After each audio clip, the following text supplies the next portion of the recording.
مشاهدي الأعزاء، السلام عليكم ورحمة الله تعالى وبركاته. سعيد بلقائكم مرة أخرى. واحد التفاعل سريع مع هذا التعليق. القصة ديال هاد السيدة حتى هي عاوتاني أتمنى أنها تكون عبرة لمن أراد أن يعتبر. نقرأ لكم التعليق، نقرأها لهي في الإكران في الشاشة لأن لا يتبان صغير. أنا تبعت الحمية، قطعت الحليب والبقوليات والخبز والسكر ونزلت في الوزن، طيحت 20 كيلو ولا كيجيني حالة إغماء.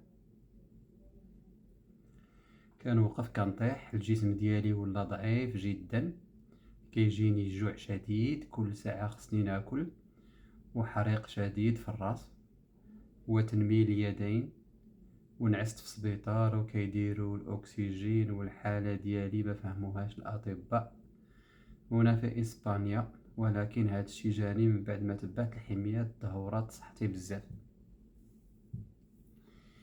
غتقولي دابا هادي حالة خاصة وكذا، صدقوني كاين بزاف بحال هكا. هاد الناس اللي كيطيحوا 20 كيلو في الشهر ولا 20 كيلو في شهرين ولا شي حاجة، شي خزعبيلات، شي تيوقع لهم. الجسم ديالهم ربما ماشي كلشي، ولكن بزاف الناس الجسم ديالهم ما كيتجاوبش مزيان مع هاد النقص الحاد والسريع في الوزن.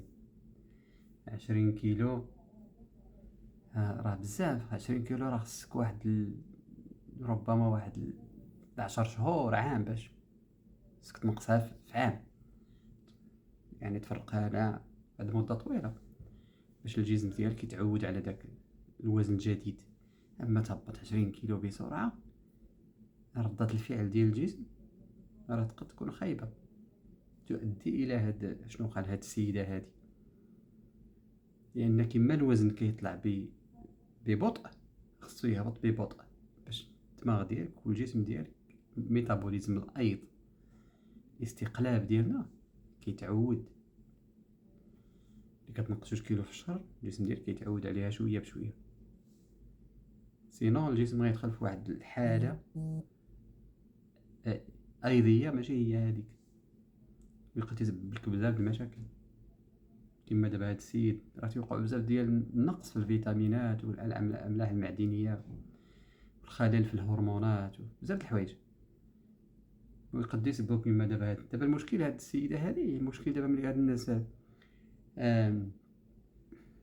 بعض الاشخاص ملي تيوقع لهم بحال هادشي ما تيقولوش الحقيقه للاطباء، ما تيقولوا لهمش شنو داروا بالضبط، علاش الحميه اللي خداو وكذا وكذا شحال الوقت تيكذبوا عليهم في بعض الاحيان. ما تنقولش هاد السيده كذبات عليهم، خاصة الاطباء غادي الا كان الطب ديال العائله ديالها راه غادي يعرف، ولكن الاطباء راه غادي يعرفوا. ملي وقع بحال هادشي يا اخوان،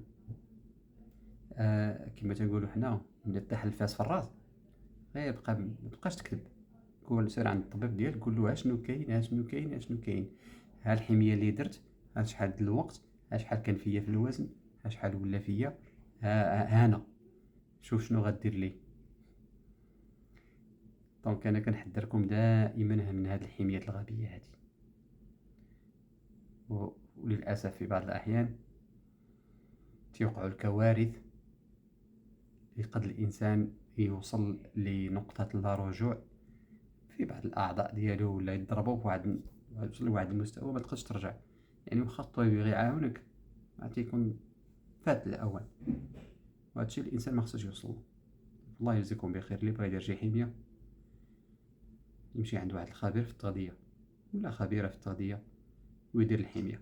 قول له انا باغي نقص 20 كيلو ولا انا باغي نقص 10 كيلو، يعطيك حميه مناسبه ليك انت بعدا هو الاول، حميه اللي تقد تصبر عليها واحد المده طويله، وغيعطيها ما يخليلكش، ما غاديش يوقعوا لك نقص في الفيتامينات ولا في البروتينات ولا في الدهون ولا في الاملاح ولا في السكريات.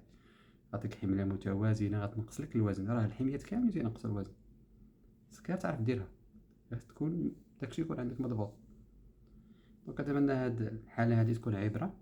الله يجزيكم بخير، حضروا راسكم. هادشي اللي كاين في مواقع التواصل الاجتماعي راه كله تخربيق، صدقوني الا من رحم ربكم. إلا من رحم ربنا.